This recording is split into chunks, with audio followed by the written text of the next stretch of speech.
अस्सलाम वालेकुम नाज़रीन।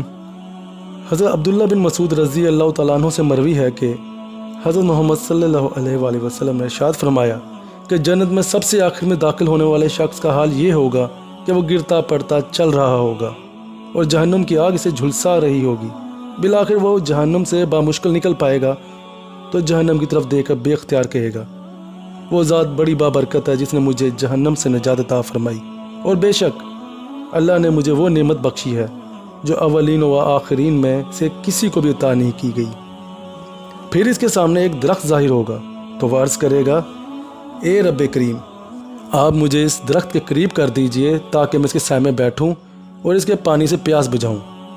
इस पर अल्लाह ताला फरमाएगा कि ए आदमी, अगर मैं तेरी मुराद को पूरा कर दूं तो तू कुछ और मांगेगा? वो शख्स कहेगा, नहीं परवरदिगार, और मज़ीद सवाल ना करने का पुख्ता वादा करेगा। चनाचे बारी ताला इसकी माज़रत को कबूल फरमाएगा क्योंकि वो इसकी बेसब्र तबीयत से वाकिफ़ है और इसे इसके मतलूबा दरख्त के नीचे पहुंचा देगा। वो शख्स के करीब जाकर इसके साए में बैठेगा और वहाँ मौजूद पानी पिएगा।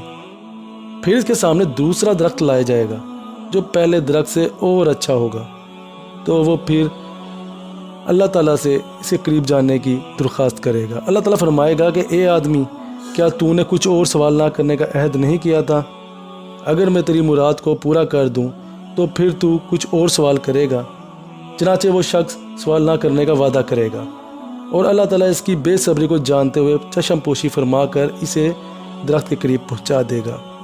वह इसके साया और पानी से फ़ायदा उठाएगा। फिर एक तीसरा दरख्त जन्नत के दरवाजे के बिल्कुल करीब नमूदार होगा जो पहले दोनों दरख्तों से ज़्यादा खूबसूरत होगा, तो ये शख्स इसके करीब जाने की भी दरख्वास्त करेगा।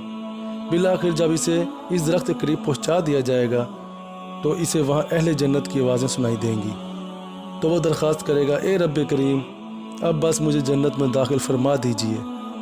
अल्लाह तबारक व तआला इस शख्स से मुखातिब होकर फरमाएगा कि आखिर तेरा सवाल करना कब ख़त्म होगा? क्या तू इस बात पर राज़ी नहीं है कि मैं तुझे दुनिया की दुगनी जन्नत अता कर दूँ? तो वह शख्स हैरत ज़दा होकर कहेगा कि ए रब करीम, अब रब्बुल आलमीन होकर मुझसे मजाक करते हैं। इतनी रिवायत बयान करके इस हदीस के रावी अब्दुल्ला बिन मसूद रज़ी अल्लाह तआला अन्हु हंसने लगे और हाज़रीन से फरमाया कि मुझसे नहीं पूछते कि मैं क्यों हंस रहा हूँ। चनाचे हाज़रीन ने यही सवाल आपसे किया तो आपने फरमाया कि इसी तरह इस रिवायत को बयान करके आप हज़रत मोहम्मद सल्लल्लाहु अलैहि वसल्लम ने भी तबस्सुम फरमाया था। और जब सहाबा ने आप सल्लल्लाहु अलैहि वसल्लम से इसकी वजह पूछी तो आप सल्लल्लाहु अलैहि वसल्लम ने फरमाया था कि मैं रब्बुल आलमीन के हंसने की वजह से हंस रहा हूँ,